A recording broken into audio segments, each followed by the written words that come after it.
All right, we're rolling. Whew. What's up, guys? We got another interview here today. I got Lydia from Brewer Canine Academy, and Lydia and I have been working together for a couple months now.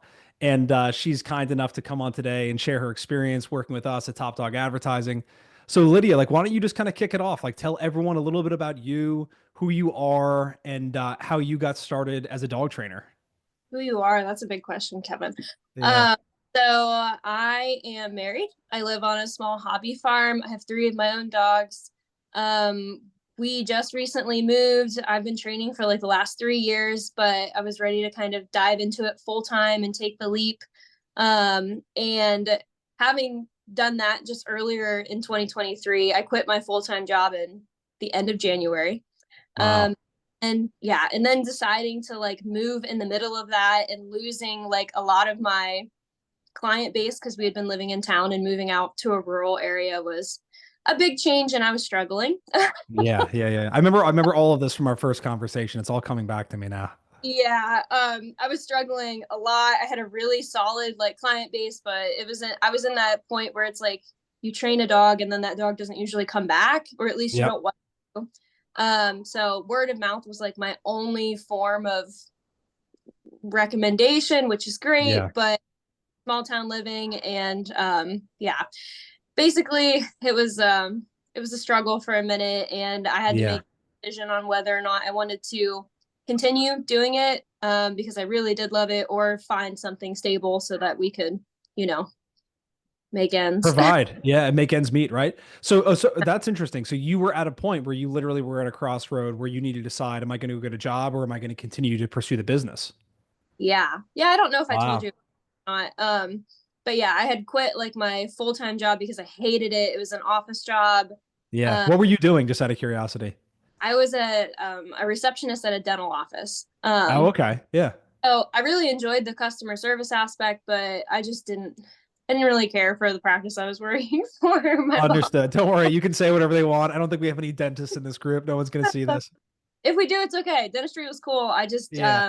is yeah, it was like soul eating every day. So and Yeah. I Yeah. was Yeah. dogs while I was doing that just to kind of keep it alive. But Yeah. Yeah. yeah, so it was a hard Wow. position to be in, especially after like just having moved and had all that excitement and just realizing that I had to do something quickly. Yeah, and so tell me more about that. So you quit the job and decided to take the leap of faith and go all in on the business, and you were just like, I'm just going to figure it out. Is that right? Yeah. Wow. Okay. And that was in January of 2023. Mhm. So you started off the new year just being like, I'm doing this thing. I'm going all in. Yeah, so I put in like a 4 weeks notice and told them like on my birthday I'm done. And I went full time in the dog training. And obviously, we had the stability of another income that I was able to Yeah. do really awesome. Yep. And I had like a really kick in summer. And then Mm. it just like died on me. And I was like, I have nothing in the upcoming months. I have like a few people that I've talked to, but like no incoming leads. And I think that was the thing I talked to you most about. I was like, I just don't have any consistent like interest. Yeah. Uh, and I was like, if I can get people in the chair, I can usually convince them or at least get them signed on for training, but I just don't have the interest right now.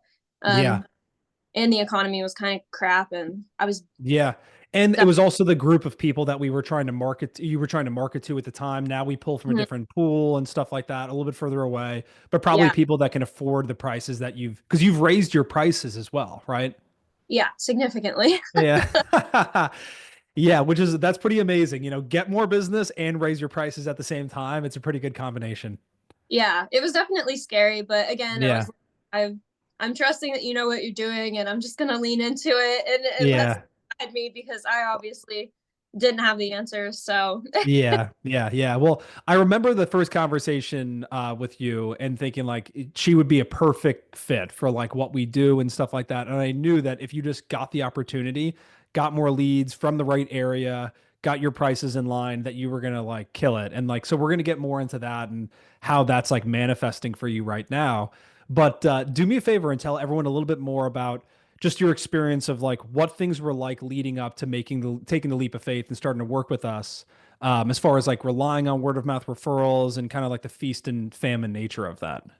Yeah. So I was in a pretty poor area in general, and I knew that, and I had known that ever since I'd started training.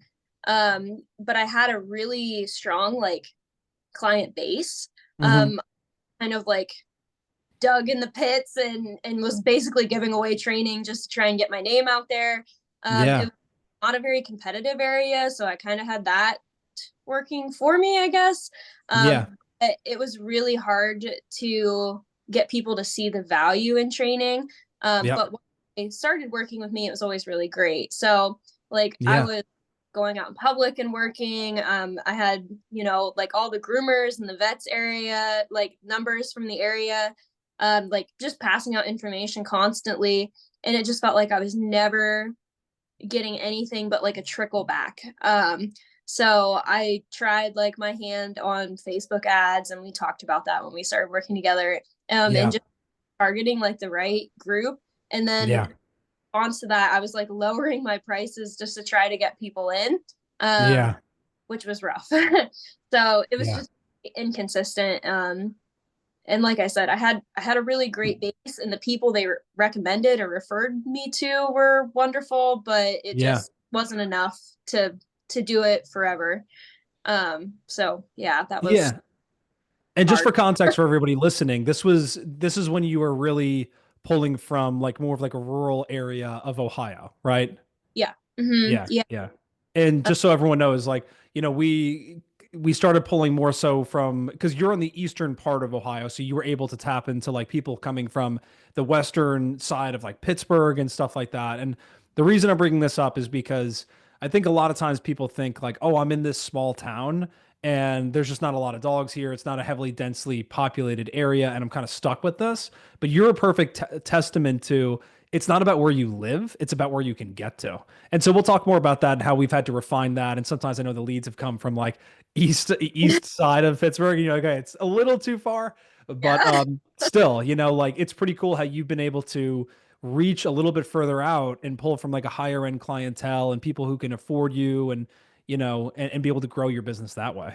hmm Yeah, pretty amazing. So let's talk about this. So, you were in the typical sounds like to me like the typical thing that most of us deal with when we're kind of like, some months are okay, some months are not so good, and you're just kind of waiting for the next word of mouth referral to come in. But what I always think about with that is it can be really frustrating because there's nothing you can do to really generate more word of mouth referrals in a real way. You can't say like, "Hey, I want you to go and refer me to 10 people today." You can say that, I guess, but like, are people going to do it? Who knows, Yeah. right?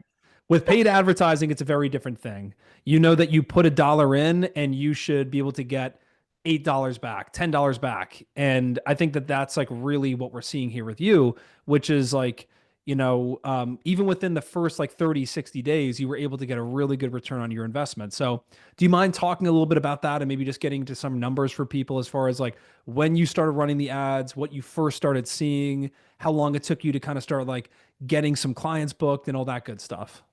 Yeah. So I think we started, remind me, Kevin, was it the beginning of October? Yeah, it was the fall. I know it was like during the Yeah. fall. Yep. And it was like the initial 2 week startup period where we were getting my landing page and learning like what areas to target and where people were going to come from. Yeah. Uh, I think within like the first 2 weeks is when I got my first paid client from Wow. Pittsburgh. Yeah. Chuck, the Irish setter. I'll never forget him. Yeah, there's nothing will ever touch like your first real sale. Like you'll never be able to like reach that high again, you know? Yeah, it was amazing. And it was my Yeah. first like I sold the biggest package. Like she signed up while I was sitting there in front of her, and it was just like, Wow. yeah, it was a crazy feeling. And I was like, okay, so Yeah. maybe I'm going to work. And I think within my first month, I had already doubled whatever my sales had been because my numbers were so crazy. But Yeah. I think I made just over 4K. Um, Wow. it has been climbing ever since then. So I know Yeah. we talked a bit in the beginning, but like this month has been, I've made over 8K in sales. I can't remember what my private lessons were. And then my next month trajectory, like I'm already at 9,700. So Um, Wow. So it's you're talking about you made, are you talking about for December you made 8K, or in January you're talking about you're already going into January for $9,700? yeah, I have deposits Wow. down $9,700 in January, so that Wow. That's uh incredible. Yeah, because I yeah, mean, I think a lot of times people think of December and they're like, that's a very slow month, you know? no, And so it doesn't need to be. yeah, not. But Yeah. just to kind of like give you an idea, last year, now I was still working full time, but I was doing like board and trains as well on the side. I made $400. So Wow. yeah, heading into 2025 with 97 already on the board is like crazy. So Yeah.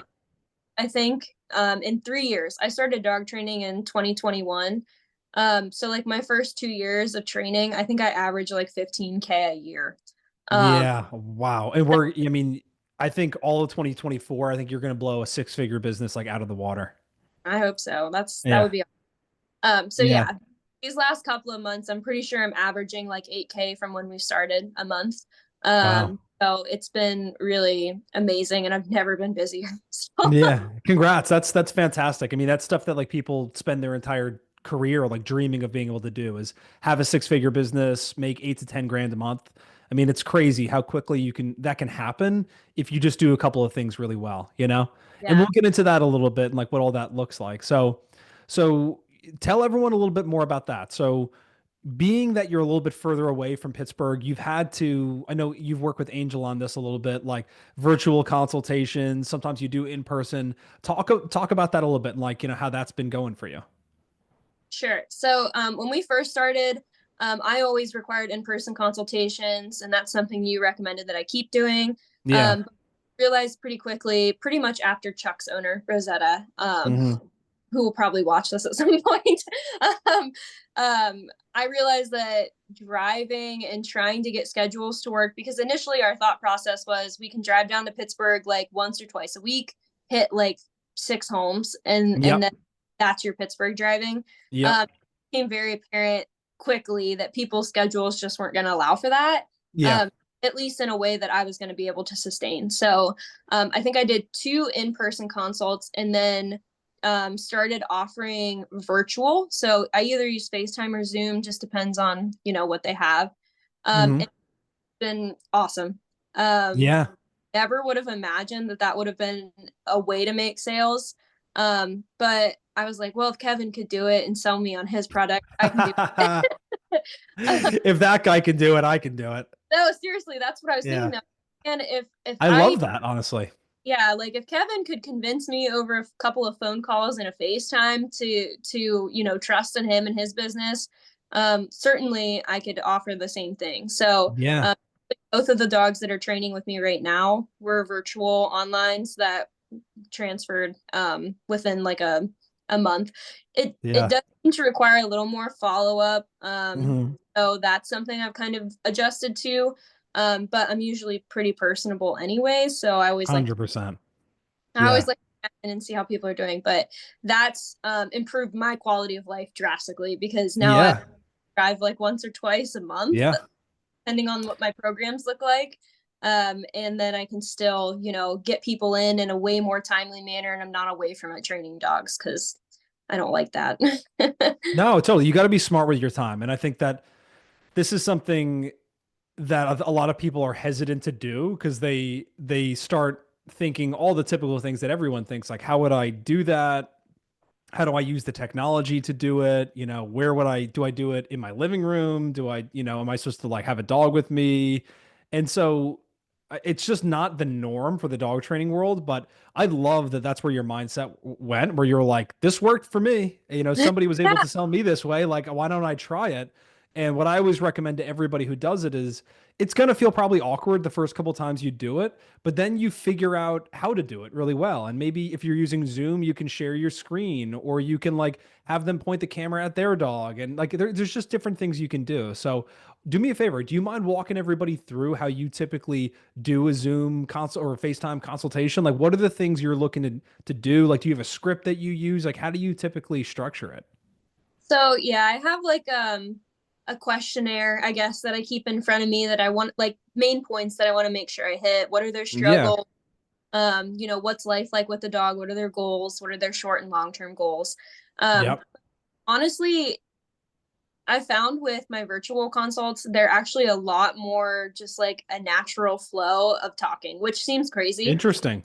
But people like I can't even tell you how many virtual consults I've done where people are still like in their pajamas or they're, like I just think it makes people feel more comfortable and the pressure is not on to appear a certain way. Yeah. Uh, so generally, like I'll open up and be like, "Hey," I'll call them first, make sure everyone's like ready for me, and then I'll send the FaceTime or the Zoom call over, Hmm. and get up on their time. That way, they're prepared and ready. And usually, I'll just start like, "Okay, so tell me a little bit about what's going on. What's life with your dog like?" Generally, I have an idea of what they want to work on, or at least an idea of what they're struggling with. So I'll, Yep. redirect them if I need to. If there's another person and I haven't met them yet, I always address them, ask them how, how's your life with the dog? Yeah. Which is always exciting and fun. And then usually they will flip the phone over and be like, "Oh, this is Charlie," and let me Yeah. see. So Yeah. something really interesting that happened on my last call. The dog actually like started showing the problem behaviors because it was in its home. And someone had came to the door and she just like flipped the camera over and I got to see what the exact issue was. So that's been something really neat. And I don't know, overall, I just feel like people are very receptive to it. Um, Makes me think of like my father learning about teledoc. And Yeah. now Yeah. that's exactly what he goes to because he'd rather just call someone virtually than have to like drive and get ready to go to the hospital or whatever. Totally. Not Yeah. No, um that's really well said. I think that this is the world that we live in. I always mhm, think back to the experience. Unfortunately, I've had the pleasure of moving like 3 or 4 times over the last couple of years, which is just like horrible. I hate moving. I never want to do it again. yeah. But we came across this company that we've used a couple times, and they they make it so easy. Like they come over and move your stuff. But leading up to that, they do a Zoom call with you where they're like, okay, like show me all the rooms in your house, and he's taking notes. Okay, looks like you have a couch, you have a TV stand. Okay, you have a dining room table. How many mattresses do you guys have? Do you have any kids? And they go through it and they make you feel like they fully understand your problem. And then they're able to customize something for you. Mhm. And what it really is it's a sales appointment. They know that it's way easier for them to get you on a FaceTime call or a Zoom call and build some trust and credibility, spend 20 minutes talking to you, making you laugh and making stupid little jokes that they've made a million times that they know land with people. And by the end of it, you're like, of course I'm going to work with these people because they took the time to do all of that instead of just being like a quick 5 minute phone call. Oh yeah, we have X, Y, and Z length trucks. Pick whatever truck you want. And I just thought that was so interesting because there's the age old saying that people buy from people that they know, like, and trust. And that doesn't matter if it's in person, if it's through Zoom, if it's over a phone call, whether it's through mail. It doesn't matter. If you can get people to know you, like you, and trust you, you will be the person that they end up buying from. Yeah. And I agree. And even just like my turnaround time, because I'm not taking an hour and a half out of my day or, whatever time to drive it. Yeah. Like, "Oh yeah, sure. Actually, I have some time like right now. Do you want to hop on?" Um, Yeah. it gives me that quick approach and it feels convenient to me too, which is really important. I've come to find because I'm quicker to do it if I feel like it's something I can get done and it's been productive and I'm not like Yeah.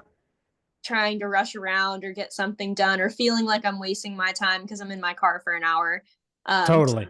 it's Yeah. been really, especially for the holiday season when people's schedules are so busy, like almost everyone's available for at least half an hour to hop on their phone because they're Yeah. scrolling.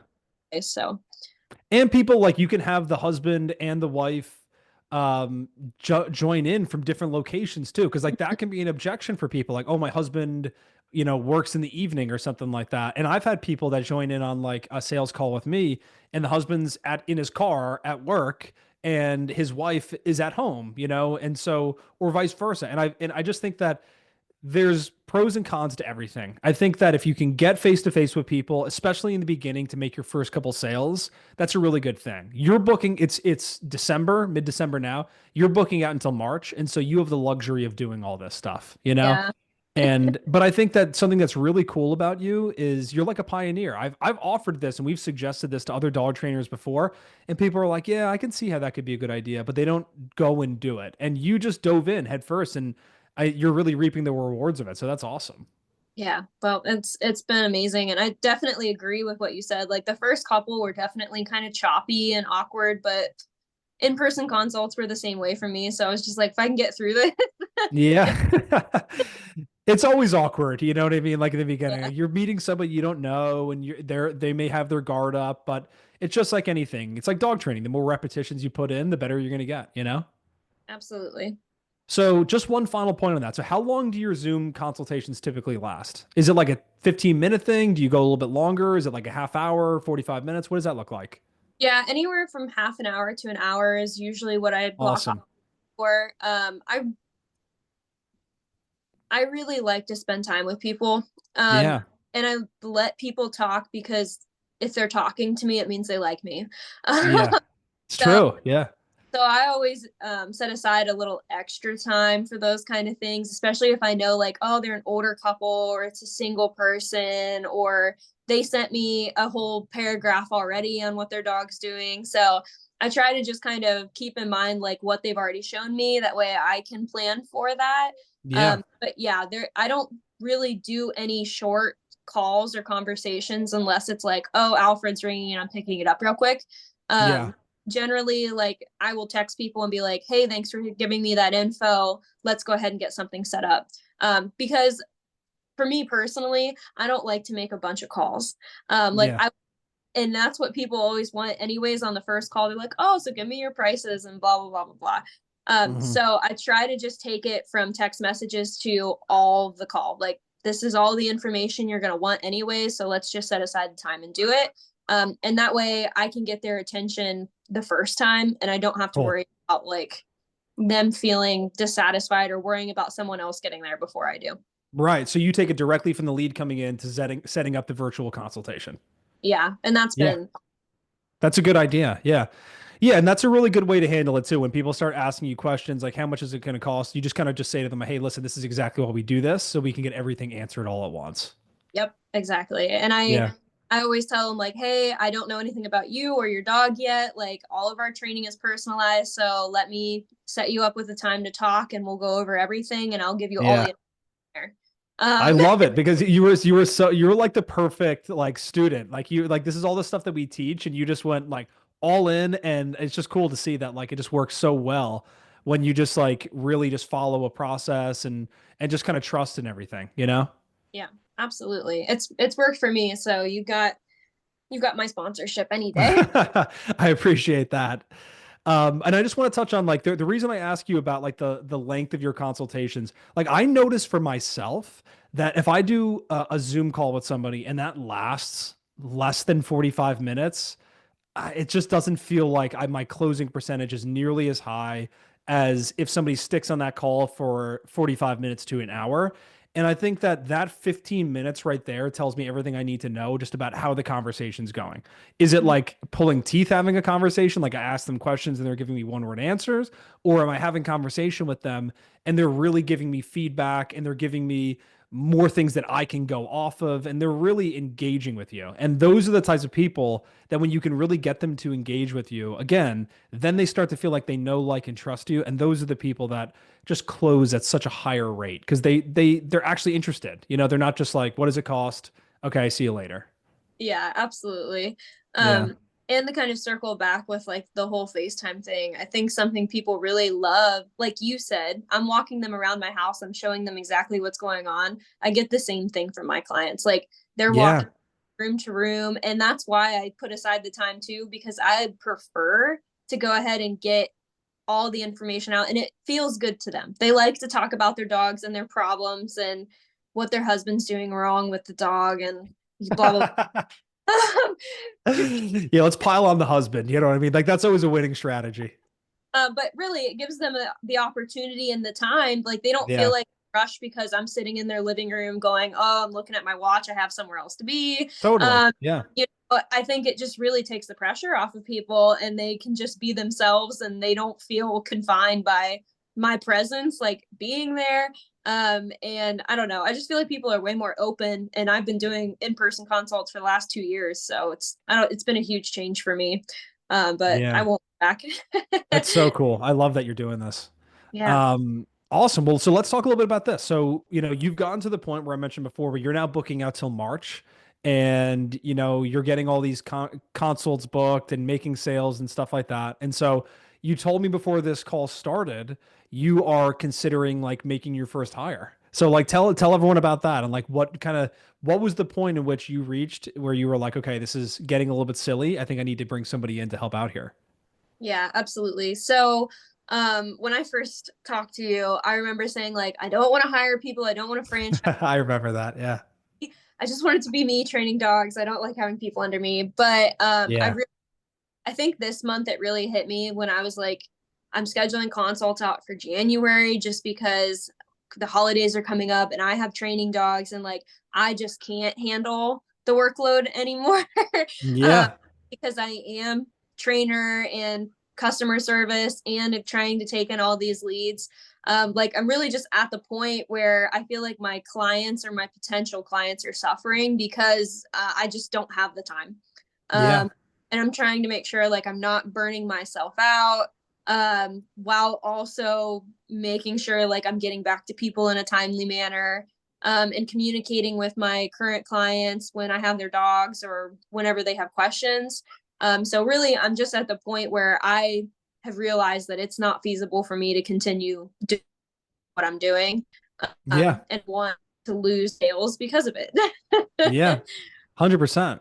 Yeah, and I can totally relate to what you're saying. I know a lot of people feel this way as well. When you first get started out in your business, which so much of it is about for me, for at least for me, my experience was like, I'm not even like thinking a year, 3 years down the road necessarily. It's just about like, how do I pay the bills? And then once you get out of that, kind of like feast or famine mode where you're just like month to month, like, am I going to make it? Am I going to make the bills this month? Am I not? And you're like, okay, now there's money left over here and I have more people to work that want to work with me than I know what to do with. That's a very different mindset, and you kind of have to address that very differently. And so it's hard to imagine a world. What I always say to everybody when they're first starting out with this, the really fascinating thing is when you first start working with us, it's like, how do I get clients? And then very quickly, and you're a testament to this, it can become about how do I keep up with all of the clients? And so that's why we have like these systems like Alfred and stuff like that to help you manage all that stuff. But, it quickly does happen. You're like, I'm just leaving money on the table here. And, if the goal is really to help as many dogs as possible, then at a certain point, you just can't do that yourself. And you do need to make that leap of faith and hire somebody. Yeah.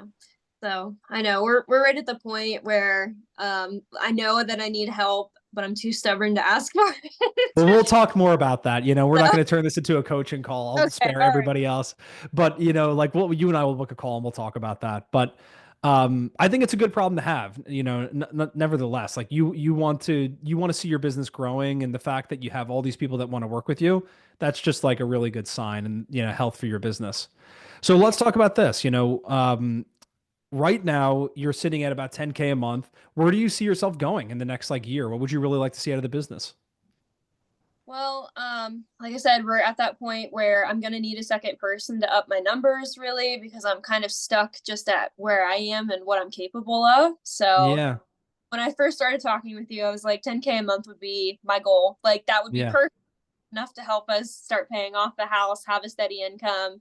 And like that was it. So I'm still like at the point, I think just now where I'm actually thinking about like this could grow and this could Yeah.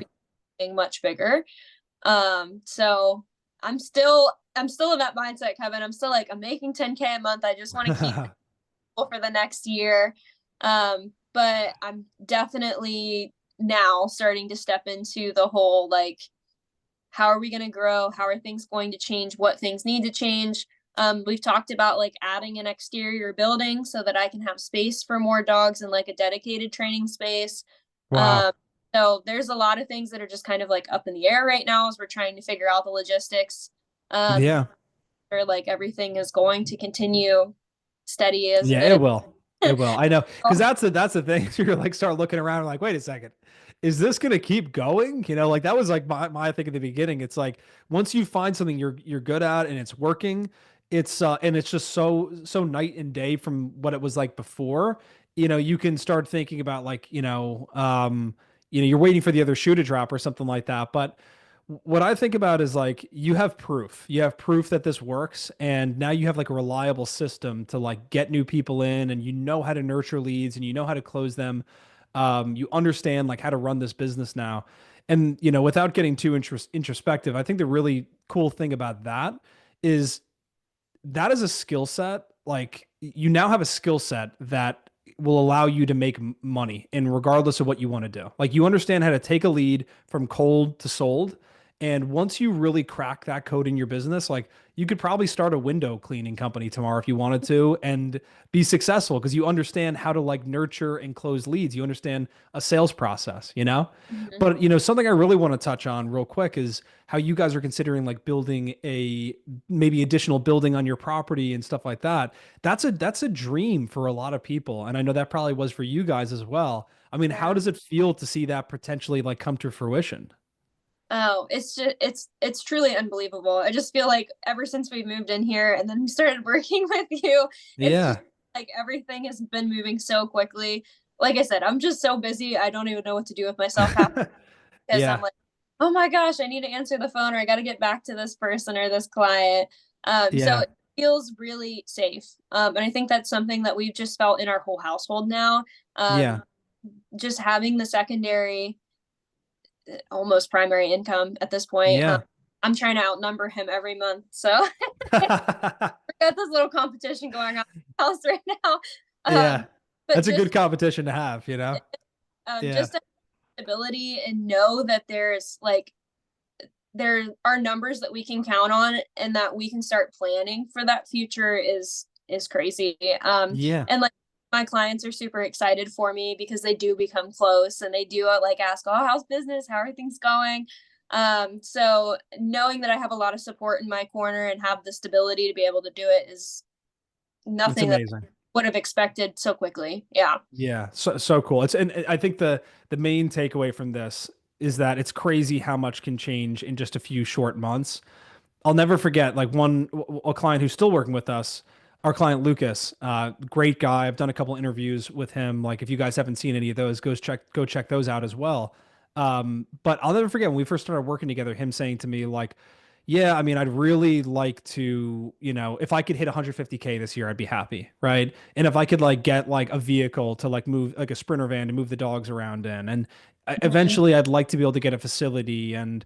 You know, all these things seemed like at the time like a 5 year goal or something like that. And then he was able to check a couple of them off within the first 6 months. And he's like, this is nuts. And so like I feel like you're in a very similar situation there where, if you do the right things, all of a sudden you find yourself kind of checking things off your list that you may have thought were a several year goal? Yeah, I definitely feel like we're there. Like we've already discussed the building. We've already discussed like hiring an extra hand. The vehicle thing has definitely been a thing since I'm driving back and forth for Pittsburgh. Like I Yeah. really put that wear and tear on a personal car. So those are all things that we're like looking for, as well as like making sure that we're Yeah. financially able with just buying a house and all that Yeah, crap. yeah. So, Get you a uh, brand new, like, Brewer K9 Academy Lamborghini yeah, wrapped and drive around in that. I don't know if that's the best for transporting dogs, but still. Well, anyway, I don't want to keep you here all day. I know you have other things you got to get onto. So the last thing I always like to finish up with is, you know, put yourself back into like where you were in the late summer, July, August, even September, and put yourself back in those shoes, right? And somebody who's in those shoes now in that same exact situation, what is the advice that you would give to that person as far as like running a business? Like, what are some of the better decisions you feel like you made? What were some of the things that were like the biggest game changer for you? Like all that stuff. well, I started working with you, so I'm gonna definitely put that out there. Yeah. A huge issue for me was just not knowing how to market and how to sell. Yeah. So people would come to me because they liked me, but I didn't really know how to convince them how to do Yeah. training. I already wanted to do it. So like when I started working with you, taking the sales course was amazing. That was a huge game changer for me. Just seeing like the psychology behind it and how it works and why it works. And then trying those things out for myself and finding what worked for me best, and what was Yeah. sticking with my clients the best. I didn't have a CRM before I started working with you. So getting Alfred and having ways to set schedules, keep reminders going, just having a, a center location for all the leads that were coming in, and Yeah. having a pipeline, because really I was just kind of like jotting things down in a notebook. Freestyling it out there. Yeah. I was freestyling it. Having like the organization of that and Yeah. seeing things from point A all the way to the end, and making Yep. sure that you check in with people along the way. And then I mean, just getting the ads out there and marketing to the right people, and trusting that you know what you're doing and that your service is worth it has been a huge game changer for me. Yeah. So like upping our prices, and just I remember you telling me like you got this. Yeah, you just having did. somebody in your corner, that just like supports you like that in and of itself and accountability, I think that's another big thing too, you know? Yeah, certainly. And being able to just have your team to bounce ideas off of or ask for help if Yeah. I need it. And I know like just just all the little things that I never realized I was missing until I had them Yeah, yeah. has made my life so much easier, and it's just made the process so much smoother. So Oh, um good. Yeah. I I appreciate you saying that. Yeah. I mean, you just, like I said before, you just dove in head first, did everything that we recommended. And, I want to go back to something real quick that you said, because I think that sometimes people think the number one thing and the only thing that's missing from them being in a spot of like what they do to be unsuccessful to becoming successful is just the marketing. And that's a big part of it. Don't get me wrong, but you saying that you went through our sales training and stuff like that, implementing that stuff. I remember you messaging me, you're like, "Hey Kevin, I can now see like how the sausage is made effectively. Like I saw how you were able to take me from a place of like to make me feel more comfortable and just like that my methodology as far as sales goes." What do you feel like was like the biggest shift for you when it came to sales? Like what did you notice that when you implemented it, it like made a big impact for you? I think probably one of my biggest things was making it simpler for the client. Yeah. Um, it's very easy as a dog trainer to want to talk as a dog trainer, and that was like one of the big things in your course. They were like, "Don't do that." Ask them what the problem is, get those emotions out there, get their goals. I think that was a huge thing that I was missing. Like I was so short-sighted sometimes, or a lot of times on what we were talking about, that I wasn't seeing what the dream was. The dream. Yeah. And that's something like I put in my verbiage and immediately started seeing a difference. Like, what's your 5 year plan? What's your 5 year goal? What do you want to happen? Because that was something you did with me. I noticed. Yeah. I think that may have been what I messaged you about. Yeah. But just getting away from all of the numbers and the technicalities, and moving into a state of like, this could be your future. Um, Yeah. if you work with me, was a huge change, and just learning how to close leads. I was Yeah. terrible with that. So That's so cool. knowing So how, that's so well said. yeah, thanks.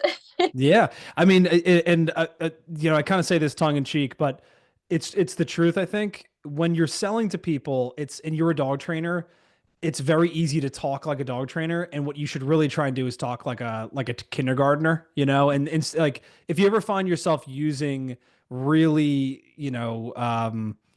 like dog trainer terminology, even things like recall, even things like behavior modification. If somebody thought about it for half a second, they're like, oh, that's probably what that means.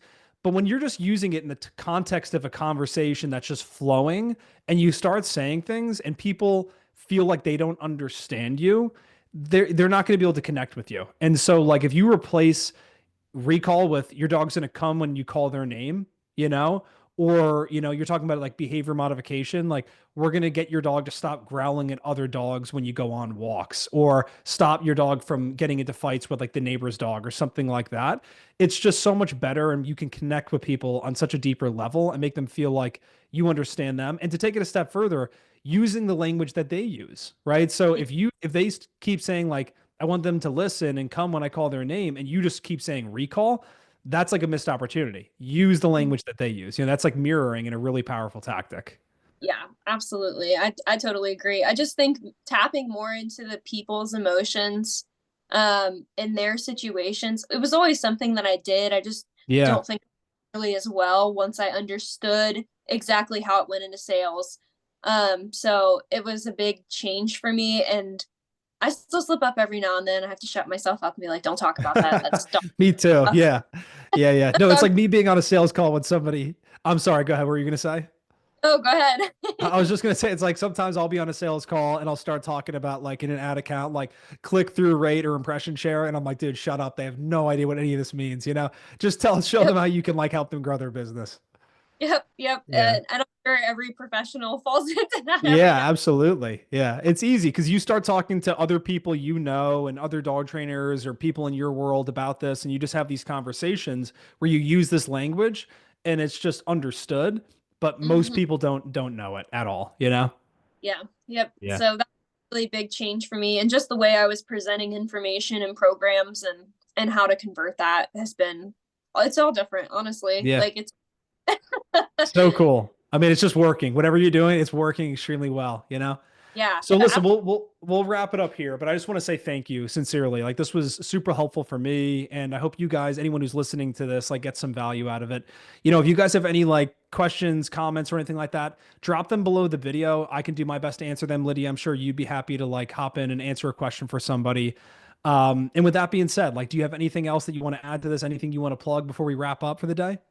No plugs for me, just you guys. Thank you so much for your help and Angel's help and Jamie's help in setting all of this up. So I Yeah. seriously appreciate it. Yeah, shout out to Angel and Jamie. Like I get to do the interviews and take the credit, but like really they're Yeah, the ones like making all this happen at the end of the day. So all right, well listen, we'll wrap up the recording here and stick on the call for a minute just because I want to talk to you about something real quick about like hiring and stuff like that. I can't help myself. So we'll get into that. But thank you very much, and we'll see you guys very soon in the next one. See you guys.